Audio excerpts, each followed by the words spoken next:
Hello, welcome to Dive into World Building. And so today we're talking about intoxicants, and this should be fun and interesting. So, and we thought that it might be a good idea to start with a what Kat called a space hot toddy for our discussant Che, who is not feeling well today. It hadn't occurred to me until you mentioned it that one could discuss the uses of alcohol as a cough suppressant or a soother of the throat. But yeah, here we go. I want to make sure that we're not just covering alcohol though today, because we have talked about alcohol on the show before. And my thought is that we should get a little bit more expansive and a little bit more social in our focus today. So hopefully we'll be able to do that. Morgan decided to come in with a huge, almost like a letter to me in the right chat bar. So she's talking about, I'm going to just relay some of this to you, different forms that intoxicants can take, such as solid, liquid, or gaseous. I had forgotten about the gaseous because sniffing glue was never a big thing for anyone I knew. But anyway, yes, that is a thing. And so you can actually, I guess, take in these kinds of substances in various different ways through inhalation. Smoking comes to mind, ingestion, injection, or you can just sort of rub them on your skin and have them transfer into your systems. I guess what we're looking at though is things that are sort of mind altering in some way, that they change the way that you perceive reality in real time. I mean, we're not going for poisons here. I guess it's worth pointing that out. Yeah, mind-altering substances, I guess. So, you can get into sort of fine point discussions with people about the different components of marijuana and whether they're just painkillers or whether they're also mind-altering, and that sort of thing. So, so do we want to talk about effects? Do we want to talk about delivery? Do we want to, well, so, we can. I actually wanted to talk a little bit more about the social context surrounding intoxicants. Yeah. For example,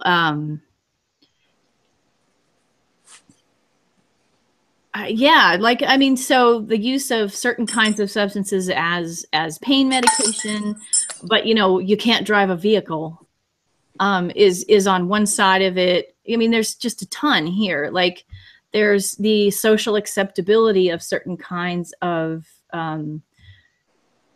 ingestion of intoxicants, right, like alcohol. But alcohol, obviously, in the consumption of alcohol is perceived differently in different social groups. And yeah, I mean, this kind of stuff can have huge influence on society. Like, I mean, I'm thinking about Prohibition, for example, which had an enormous influence on society. And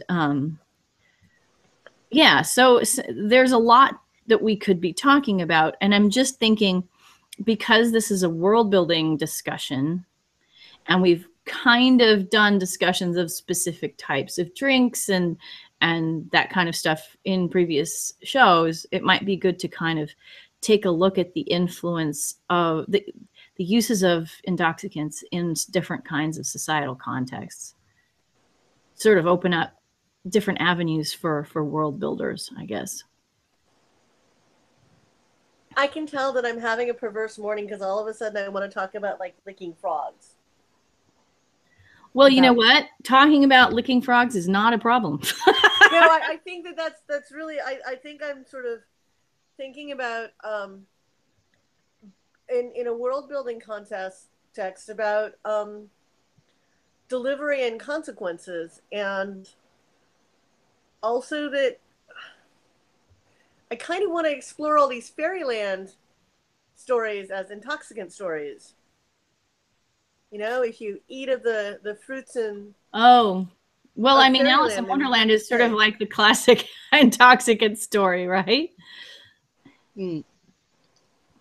So, but also there's we don't talk much about the ritualization of intoxicants as Yeah. opposed to the solo use or the Yep. social use.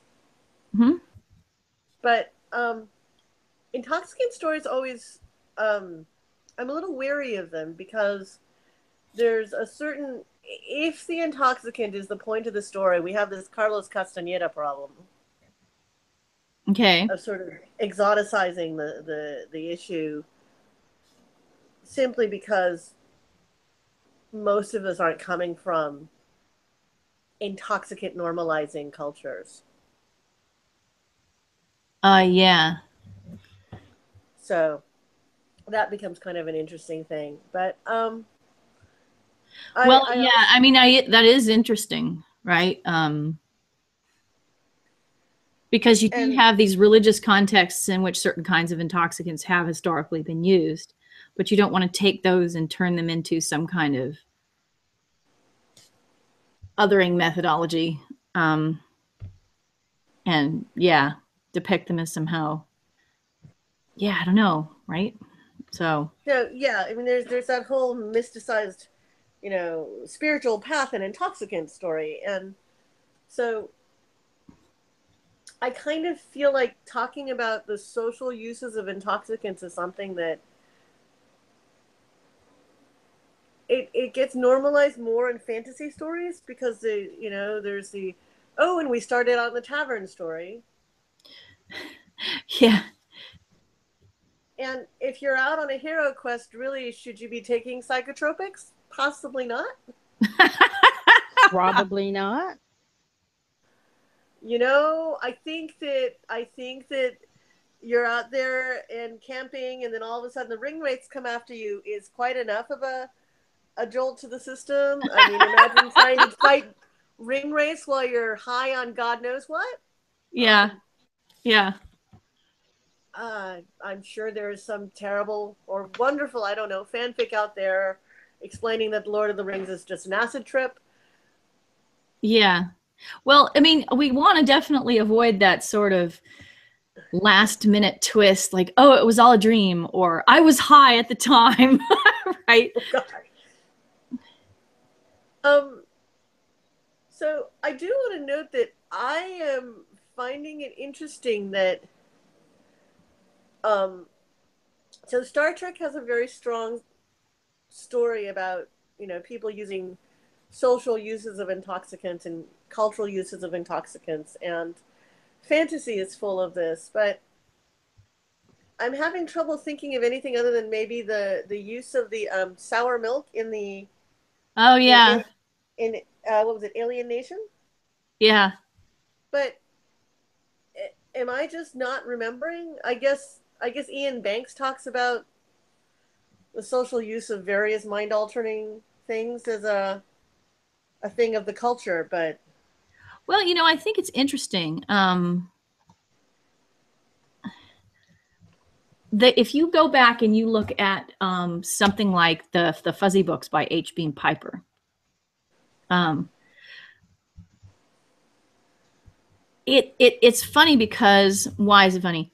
Because everybody is always drinking cocktails in the story. I mean, these are human beings interacting with aliens, and it's interesting, because the humans are always drinking cocktails, and the aliens are not interested in cocktails at all. oh But I well, mean, there was I think in part it has something to do with the fact that at that time, the ingestion of cocktails was very socially prevalent in the United States and in the circles that the author was moving through, right? I was just rereading Fuzzy, and I was noticing that like the opening chapters were like Mad Men in space. Right, There's all seriously. this Like, cigarette smoke, yes. and there's the sexualized, girl receptionist kind of thing, and there's Yep. of course the guy, and he's gonna have himself an afternoon cocktail after his day of work, and I just looked at that going, wow, that's not what we normalize anymore, is it? No, and it comes across as its own form of fictional context, right? It's Like very a double layer clearly of, yeah. It's very clearly projecting a very specific kind of social milieu onto this far future scenario, which I actually find pretty fascinating. And it was funny because my son loved the Fuzzy books, but he was like, why are they always drinking weird cocktails, right? Like, what? I don't even know what these are. And I'm like, well, I mean, they are actually Earth cocktails of the era in which... weren't most of them just like ordinary? They were, yeah, things like sidecars and like, I mean, but like things that were typical named drinks of the period that the author was writing. I am now going to do the angry commentary over the panelist who said something ridiculous, and I'm like, wait a minute, what am I saying? Science fiction and space scenarios and alcohol. Hitchhiker's Guide is all about gin and tonics. Yeah. Yeah. And the exploration of how every culture is supposed to have one. So yeah, and the Pangalactic Gargle Blaster. Yes. Now I want to go through human societies and see if there actually are any that are actually straight edge, because I know that even animals like to get themselves loopy. Yeah. Yeah. Fermented fruit on the ground. Now I'm wondering what an octopus intoxicant would be. Well, that's an interesting question. I mean, yeah, it is an interesting question. For example, lobsters and certain kinds of creatures will leave scent communications and stuff like that. So, you could have intoxicating scents, for example. Or, if everybody lives in water, you could say, well, we're just gonna fill the water with something, and then everybody will have a good time. Now I'm thinking about squid ink, not just as a defensive mechanism, but biologically engineered squid that like exude who knows what in the realm of the octopus overlords that are coming because our ocean ecologies have radically altered. Yeah. Wow. Yeah. Well, I mean, so we lost. Yeah, Morgan is having to step out because she has to run off to an appointment. But I'm glad she was here for the start because she gave us a lot of ideas. I miss Brian in this discussion. I feel like we need Brian. Yeah, Brian can't make it. He told me, but Shay, can you speak? Yeah, kind of. I mean, I'm in the chat bar.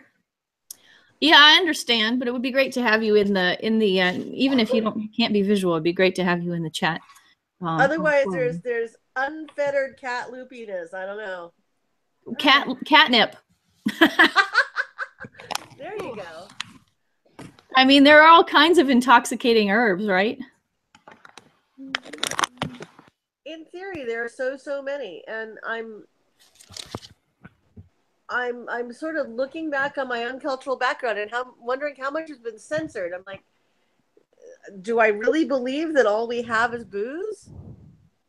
Yeah. I don't think so. No. Well, there's always opium. Yep. That's on the other side of the China Sea. Yeah, that's true. The Japan Sea. So I don't know about this. I think the history I got was severely expurgated. Well, there's always like beers and things. Or, Yeah, there's take your local grains and do something to them, and take yeah, your local fruit juices and do something to them, and take your local sweeteners and do something to them. I mean, this is pretty much the standard thing everywhere. yeah. Well, in alcohol, I think because it forms so easily in the environment, Yeah, in nature. Yeah. is a very, available worldwide without a whole great deal of effort. Because I mean, there's stuff like the ergot poisoning and stuff, but it's like if you don't have like the chemistry or the time to experiment and figure out what's doing it and why and how to get it to not kill you, then I think you kind of got like there's like I think a certain technology level where like unless you have access to like ayahuasca, that like hallucinogens are sort of a narrower spectrum occurring in nature until you get to a certain chemical technological level where you can make it in a lab. Well, yeah. So like you've got like ayahuasca, mushrooms, peyote, as natural hallucinogens. But those are very Potentially dangerous. yeah, and until you've got like a good trade system from where that thing grows Right. outward, it's not going to go as far.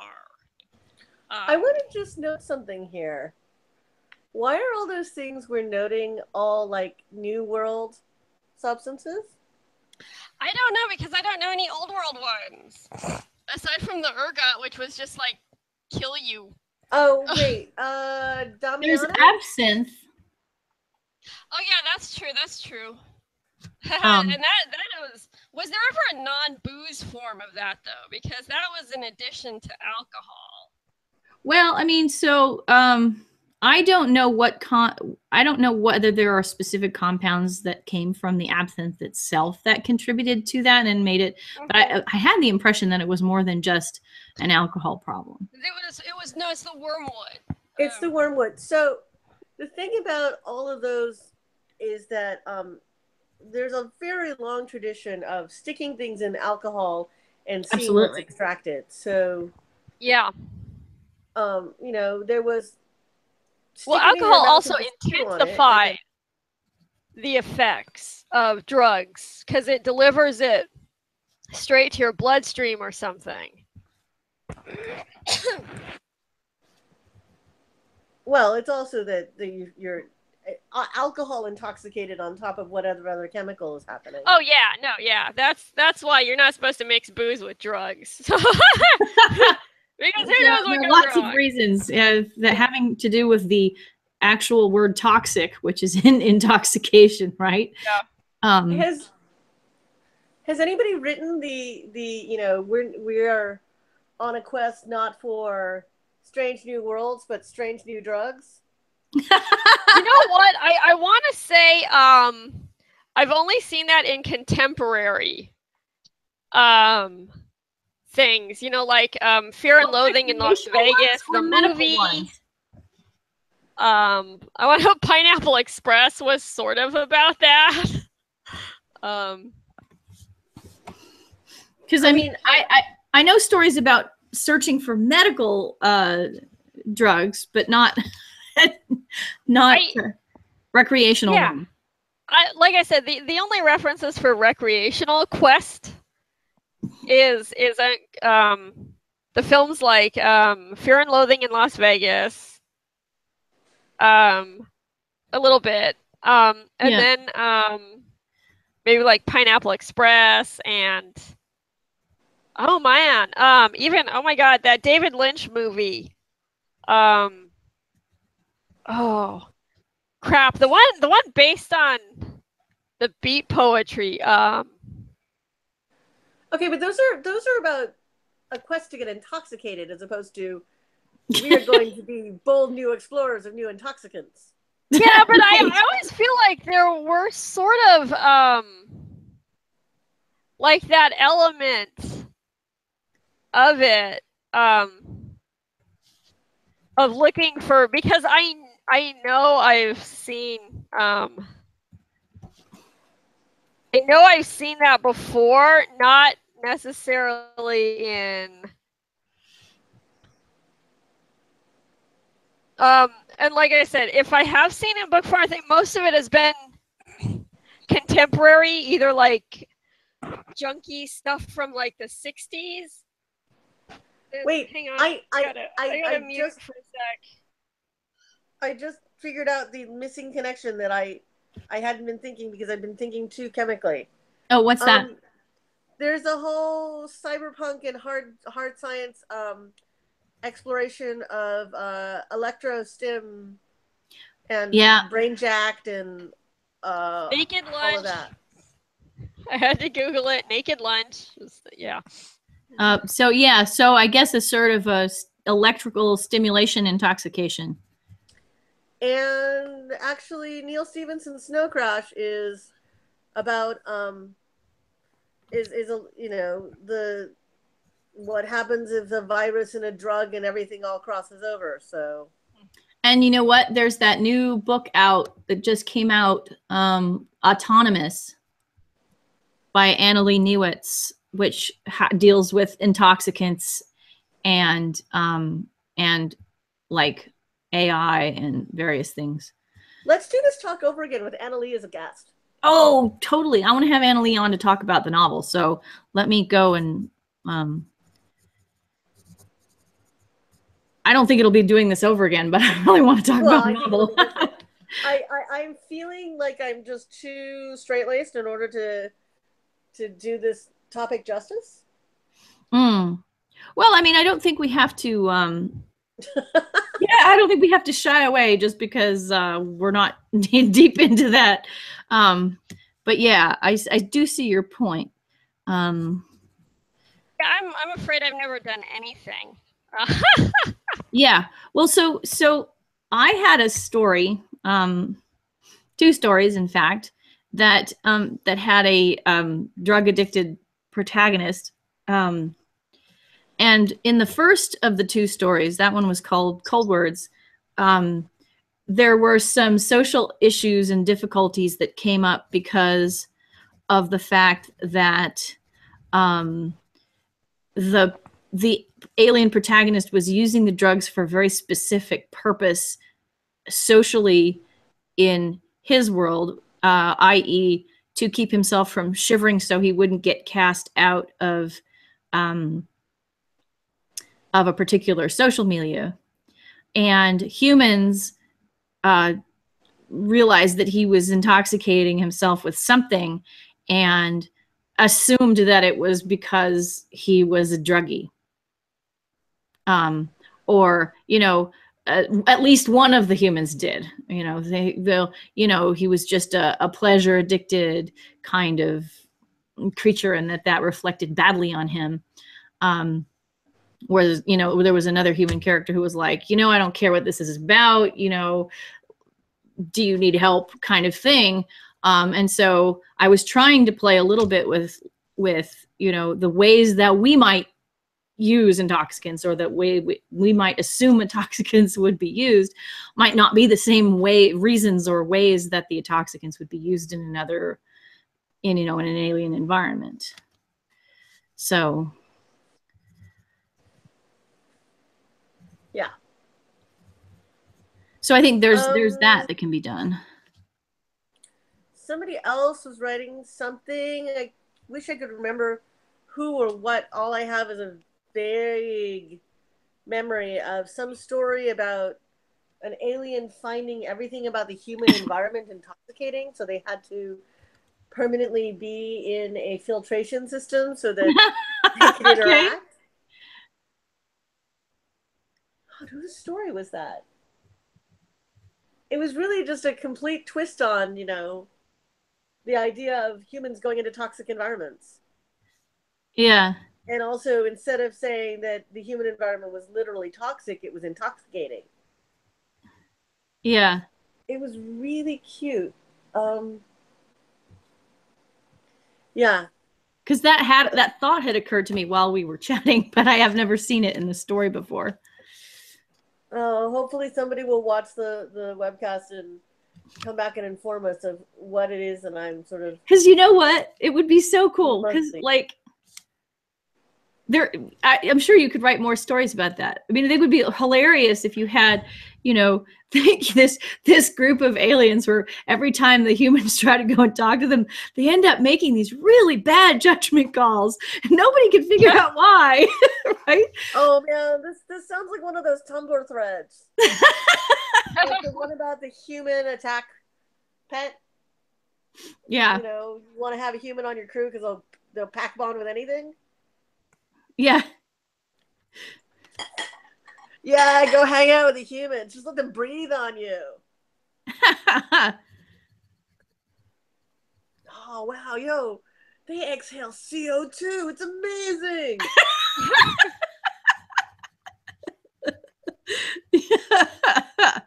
That's funny. Yeah, this is bad. Now I have like Jeff Spicoli in space.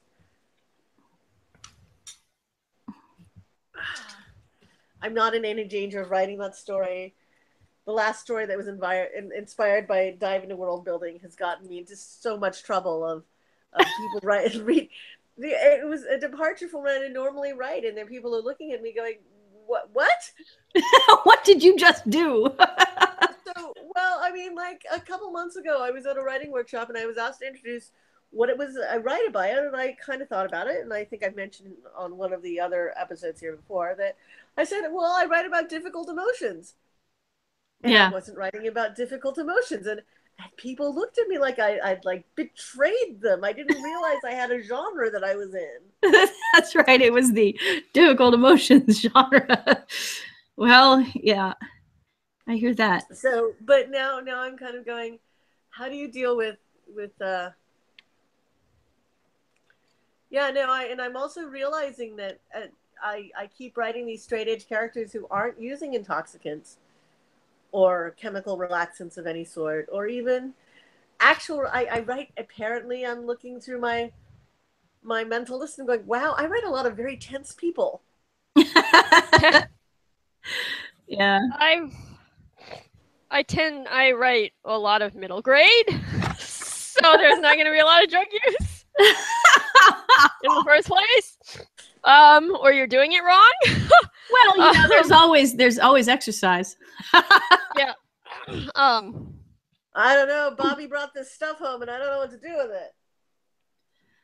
Yeah.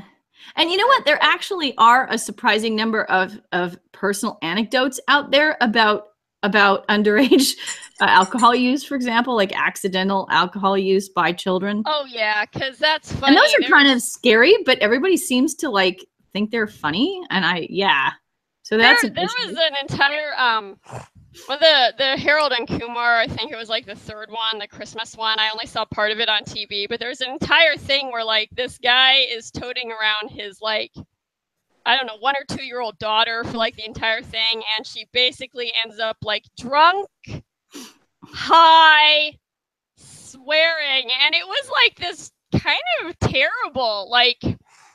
Yeah. Like, it starts out funny, but, like, the more they do to this poor kid who's, like, ends up, like, snorting coke by accident or something, I don't know, you know, and then, of course, like, Harold and Kumar, like, baked in the car. So, like, the kid's so it was just this sort of unrelenting, like, yeah, I mean, I kind of find that stuff horrifying, but I have had a lot of people tell stories about their childhoods where they try to, you know, spin it as funny. And there is this interesting thing that goes on in our society and or I'll just say in a lot of social contexts in our society where intoxication is construed as funny, and it's less so now. But like if you look back at the way that like drunk characters were portrayed in like Disney films at a certain era,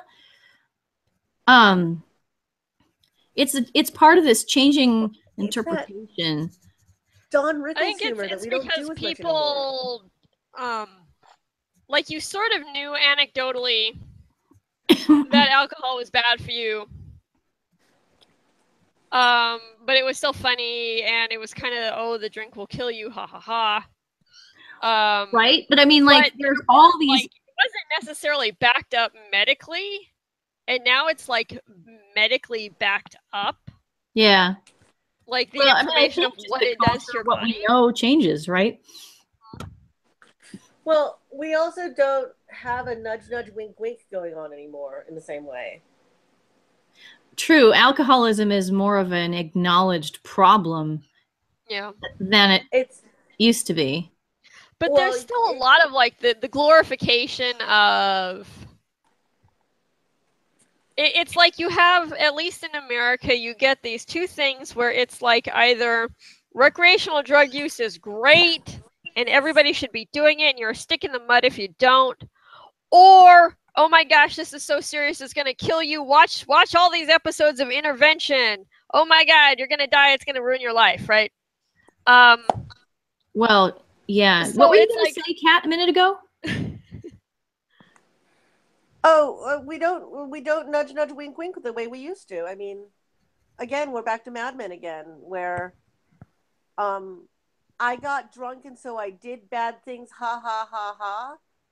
Yeah. You're gonna excuse me is not the same as we do still have stories about, oh yeah, we all went out and we did a thing when we were drinking and now we have to deal with the consequences. Yeah. Is a lot more prevalent, I think, or maybe it's just my samples. I may be, well, but I mean, I may be choosing for these stories. There's more of it, I think. There is more of it. I think you've got this other kind of consequence to the stigmatization, which is like it's that sort of edgy drug use kind of, I'm a rebel, countercultural sort of, you know. it is strongly associated with counterculture and rebellion. I'm now sort of hunting in my head for examples of characters in genre who are casual users as opposed to serious users. And thinking about whether or not we have examples of intoxicants as just, oh, I use this kind of intoxicant versus another as a character revealing trope, and I can't think of any. Well, I mean, there's always a lot of characters who like drink or have like a particular favorite drink. Right, you know, like who are constantly like, oh, sipping their whiskey, or they have a great wine collection, or maybe I wrote a character who collected like flavored tequilas. Right.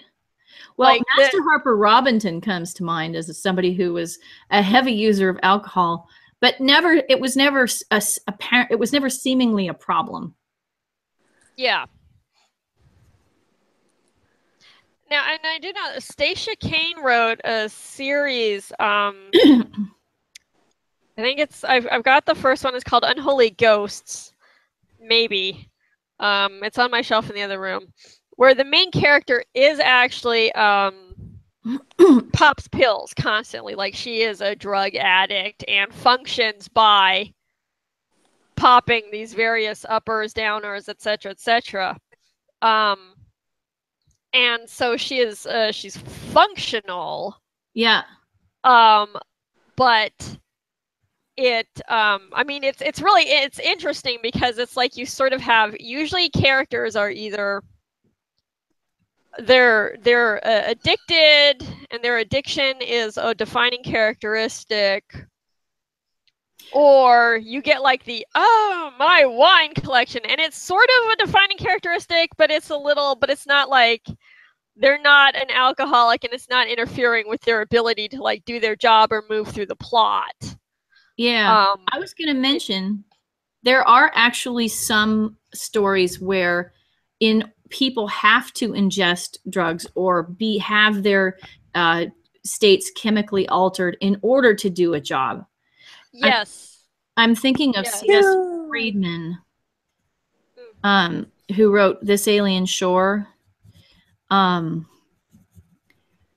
is, I mean, I have mentioned that book several times on the show because I think it's a really fascinating book. But one of the things that goes on in it is that you've got these people who are the pilots, and this is actually also related to Dune, but the people who are the pilots for the starships have these naturally extreme mental psychoses, and so they have to have them constantly controlled by drugs unless they're actually flying the ship. You know, and you also have Dune, right, with the spice. Yeah. Which makes your eyes blue. Yeah. Everybody loves everybody loves some altered states, like that movie. Yeah. There's a whole movie called Altered States. I don't know if you guys have seen it, but I haven't seen it, but I've heard of it. That is actually sort of one that I would qualify as the In Search of Brave New Highs. Because it starts off with the dude like experimenting, and then he actually like ends up like he kind of turns into a caveman at the end. Like he finds this high that actually alters him physically, and like moving through time and blah blah blah blah blah. There's also that sort of terrible film Lucy, where she ends up giant groan, yeah. Where she's like drug mule for this drug that in overdose boosts her into becoming this like multi-dimensional godlike being by the end of the film. There is a real narrative thread that tries to suggest that drug use is going to, use of hallucinogens is going to lead you to a higher truth of some variety. Yeah, that's very common. It's interesting because you see that in like science fiction, I think, and in fantasy, where you're like boosting magical powers or something. Well, I mean, you've got boosting really old things powers. like the Delphic Oracle. Right? Who was supposed to see the future by inhaling gases from a crevasse. Yeah, weren't they like volcanic or semi-volcanic or something? It was like, yeah. And there was like a plant too. They had like plants burning and stuff, and so there was like this super high. Or like drugs that allow you to see the future. You see that a lot. Are you there, Kat? Yep. Okay, just checking. Oh, and sorry, that's my triple going off. No, that's okay. There is also the dreaming wine in Lord Valentine's castle. Oh, wow. I haven't thought about that in ages. Yeah, me neither. So there are a lot of these scenarios where you have, this particular concoction that's supposed to increase your visions of the truth or some form of enlightenment, due to altered mental states.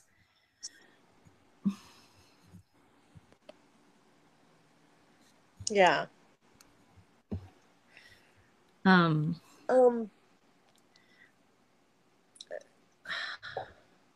Here's Go on. Here's something a little different. What was I saying? Sorry. I just the concept of self-medication, and the idea that use of the same substance or reasonable, equivalent thereof by different groups of people has a completely different narrative about it. Like cocaine versus crack. back in the 80s, right? Where one of them Yeah. was the rich people's drug and another one was the poor people's drug. Or, you know. I would also say you're sort of getting that with like the opioid crisis, where Absolutely. And there's racism in there it's too. a big deal because it's white people communities being devastated by this drug, but no one gave a crap when it was like Right. crack. I've never seen that in fiction that I can think of. No, I would say probably some very good nonfiction has been written about it, and also Yeah. possibly literary fiction. I think in genre, it would be an interesting focus, but it would be very kind of difficult to do, especially if you're trying to fit in like some other genre trope, like saving the world or something. I would swear that somebody has done this, and I'm trying to think about who it is. I would love to know. Probably. I guess we just haven't like read like enough like I'm pretty sure that some of the cyberpunk stuff has talk about the social stratification of drugs, and I think actually the Diamond Age actually does talk about that, because it talks about the difference between the designer drugs available for the neo-Victorians and the street level things that the Harv, who is the older brother of one of the protagonists, is basically a street urchin, and there's some discussion about the sort of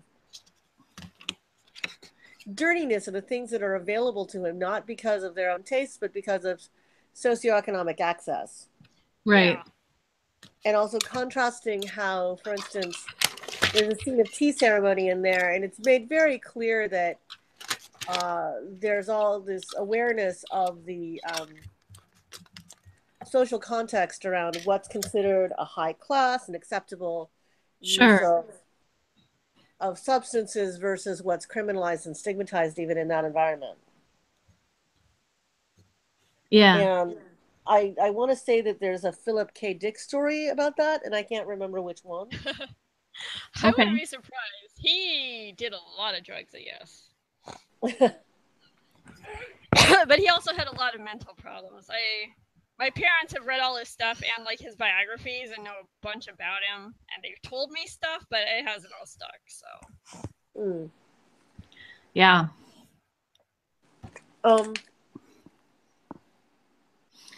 Yeah, a lot of like undiagnosed mental disorders, people end up sort of self-medicating with street drugs as well. Sure. What were you gonna say, Kat? I was just thinking about the change in society because of the way we deal with cigarettes, but also thinking about world building in the context of societies where intoxicants are sequestered versus intoxicants are sort of woven through the fabric of daily life. Sure. Yeah. Because we've definitely moved over into sequestered. Yeah, I've seen sort of science fiction. There was one. I don't remember the author. The book was called Holy Fire, and the main character was like this old lady who got to do this really expensive treatment that made her young again. But basically, she had like what it was called a tincture set, and it was basically this little machine that would kind of design anything for you and spit it out. Like depending on what you wanted it, you know, you're like, oh, give me something to relax, hit a button, and boom, out comes something. And she let this street kid stay with her one night, and the girl was like, can I get some drugs? And she's like, sure. And the girl had a snake that would inject it into her, that would inject the drugs, and the snake was manufactured It wasn't quite a real snake, but it was sort of a real snake. But the girl was like, "Oh, I think it should hurt a little bit, rather than just drinking all these things." So I think I have read sci-fi where there is a lot of prevalence where it's woven through because of, like, again, tiny automated, because you get like this technology level where you've got like some machine where you push a button and to get like the feeling that you want out, chemically. You can, better living through chemistry, right? You can just push a button and feel how you want. I just thought of something that is from sorry. I just thought of something that is a little bit off where we were talking about, but enhancement drugs in superhero stories. When they go wrong, they affect your mind. Right? Like there's like bunches of bad guys who've had have had really bad drug trips and ended up damaged by them and stuff. Or they just give you the superpowers. We have a whole new episode on performance boosters. Okay, yeah, we do, don't we? I'm also kind of sitting here going, and darn it, I've lost it again. I'm like, there's somebody else who actually famously does this sort of intoxicant and as part of the story. Brave New World is an intoxicant story. Oh, interesting. Okay. We're really focused right now on the populace. Everybody feels good. Soma. It's all. The sort of the state mandated drug use to keep the populace tamed and numb. Pacified. There's another movie about that. I've got today all movie references. Yeah, well, I mean, it's a huge, as with most topics that we take on, it's a huge arena. I'm starting to think. Every time we do one of these where I don't have enough to say, I realize that it's because my own world building has doesn't have this particular thing. Well, there's always a new opportunity. I have in different stories that have never come to fruition, like invented intoxicants. Because that's like the fun part of fantasy is like, make your own intoxicants. Yeah. Not being bound by like real world drugs and being able to add in magic. You can have like magical intoxicants. You can have, weird animals. I guess love potions might be considered intoxicants. Yeah, I mean, some people take intoxicants from our world and just sort of give them direct correspondence in a fantasy world or a science. Now, in fantasy, I feel like they should do something new and interesting. Well, I mean, I think depends on what you're doing with it, but I mean, you can either just sort of try to create a social situation that will feel familiar to people and give them, an item that takes the spot of, say, beer, right? Or you can try to totally revamp from the ground up and try to figure out, well, what would these people use and why and how? And I feel like the beer would be like the instant medieval Euro fantasy would be like mead or ale. Yeah. Oh dear God. There's a lot of just direct substitution. Yeah. In fantasy worlds, and it's not a bad thing. It serves a certain purpose, right? It serves the purpose of saying, well, we're here in a different place, but in things a different are time. somewhat similar to what you would expect. Yeah. Yeah, we're like, yeah, I guess they can sort of, as with anything, ground you in a place and time. Yeah. Oh, and by the way, Kat, I do this to myself as well in the show. Like, I mean, I think one day we were talking about eyeglasses, and I realized I had never thought about whether people in my world wore eyeglasses. And I was like, are you kidding? So, right, like there's always going to be something that comes up and you're like, wait, I haven't thought that through. Darn it. And for me, it was eyeglasses, and I felt really silly. So anyway, we're at the end of our hour, but thank you both for being here, and thanks to Morgan, who had to run off in the middle, for being here as well. Next week we have Ann Leonard coming on the show. I still have to reconfirm with her, but if nothing untoward has happened, we'll be talking with her about her work next week. So I'm looking forward to that. And also, I'm chatting with Spencer Ellsworth about coming in as a topic expert on wilderness survival. Awesome. So I think that would be really cool. So we're going to see if I can get him to come in and talk to us about that during the month of October. In any case, I am looking forward to seeing you guys next week, and I will stop the broadcast.